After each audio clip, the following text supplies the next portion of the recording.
Il y a très longtemps, la terre était peuplée de monstres et la magie y était très importante. Le pays de Hyrule était gouverné par la princesse Zelda, qui utilisait la magie de ses triangles super puissants pour aider son peuple. Un jour, le méchant Ganon attaqua le pays de Hyrule et voulut forcer Zelda à donner les triangles Triforce. Mais Zelda fut plus maligne que lui et les confia à sa nourrice Impa, en qui elle avait confiance, et qui réussit à s'échapper avec cette arme si précieuse. Ayant été attrapée par les hommes de Ganon, Impa fut sauvée par le brave petit guerrier Link. Elle lui raconta l'histoire de Zelda et des triangles, et lui demanda de venir à la rescousse de la princesse. Celle-ci était prisonnière de Ganon dans la montagne de la mort.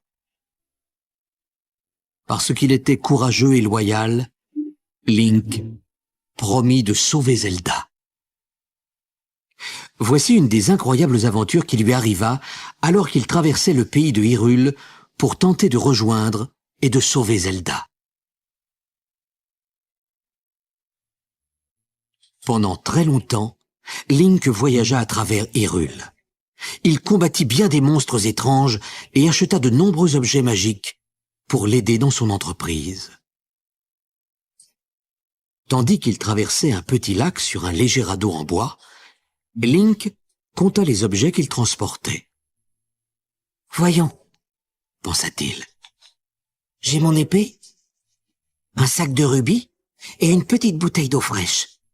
Je crois pourtant que je vais avoir besoin de plus de magie pour sauver la princesse. » Link attacha son radeau à la rive.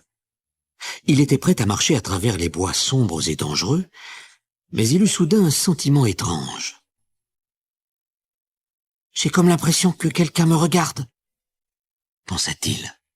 Silencieusement, Link rampa autour des rochers. Là, fixant du regard la place où s'était trouvé Link et se demandant où celui-ci avait bien pu passer, se trouvait une étrange créature qui avait l'apparence d'un petit vieillard. Link s'approcha sans faire de bruit. Mais juste au moment où Link allait attraper le petit espion, le sol s'ouvrit sous ses pieds. « Ah !» cria-t-il en tombant dans le trou, alors que la petite créature éclatait de rire. Heureusement pour Link, le trou n'était pas profond. Il se retrouva dans une étrange caverne remplie d'objets de toutes sortes, de déchets comme de trésors. La créature bizarre descendit par un passage secret et salua Link en disant « Bienvenue dans mon magasin, cher client !» Link fut d'abord très en colère de s'être fait avoir par ce drôle de petit homme. Mais ce dernier lui expliqua pourquoi il avait agi de la sorte. « Je suis un humble marchand et cette trappe est le seul moyen pour attirer des clients dans mon magasin qui est retiré de tout. » Link se dit que le petit homme était rigolo et regarda autour de lui. Bientôt, il choisit et acheta avec ses rubis une bombe et un superbe bouclier. « Ce bouclier est magique !» expliqua le marchand après avoir empoché les rubis.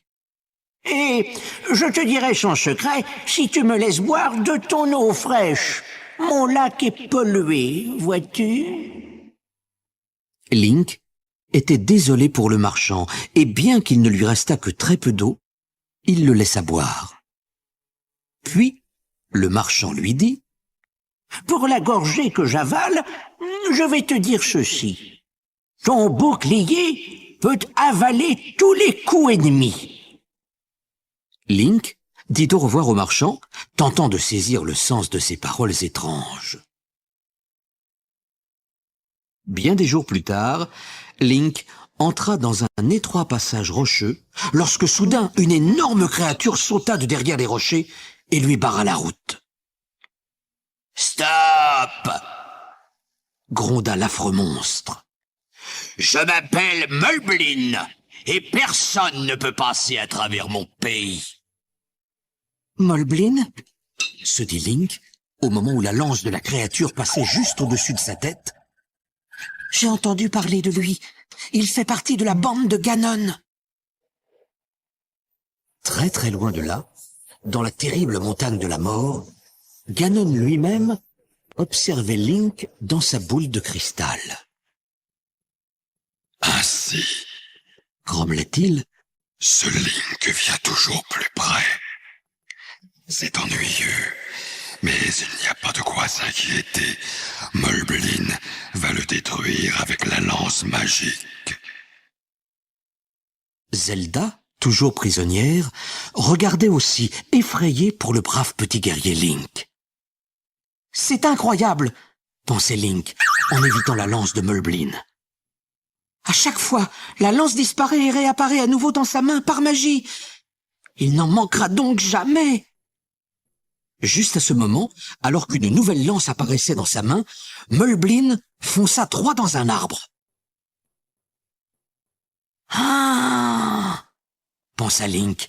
« Ceci doit être la raison pour laquelle Ganon a donné une lance magique à Mulblin. Il est presque aveugle et ne pourrait jamais retrouver une lance normale après l'avoir lancée. Ah, ça me donne une idée. » Se cachant derrière un rocher, Link réfléchit rapidement.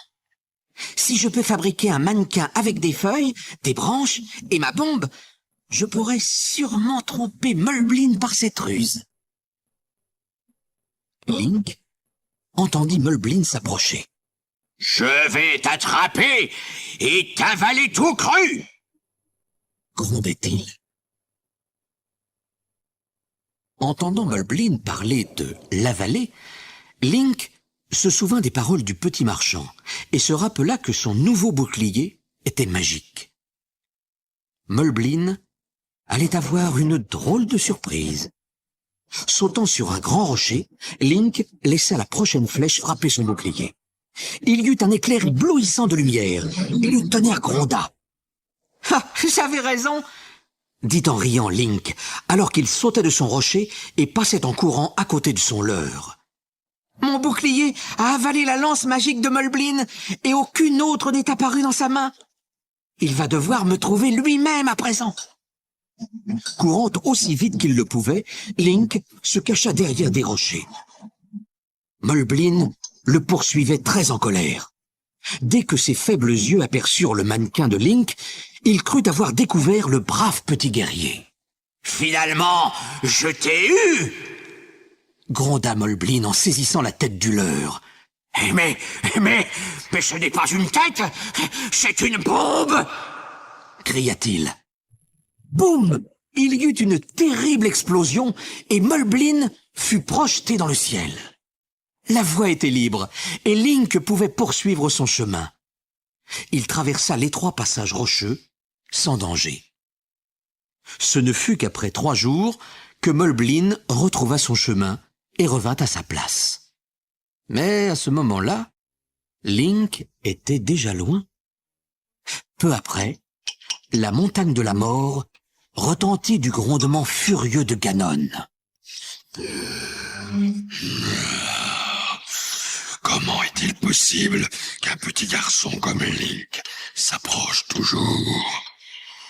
C'est très embêtant. Mais après tout, beaucoup de dangers l'attendent encore. Quelqu'un ou quelque chose va certainement l'arrêter avant qu'il n'atteigne les labyrinthes souterrains.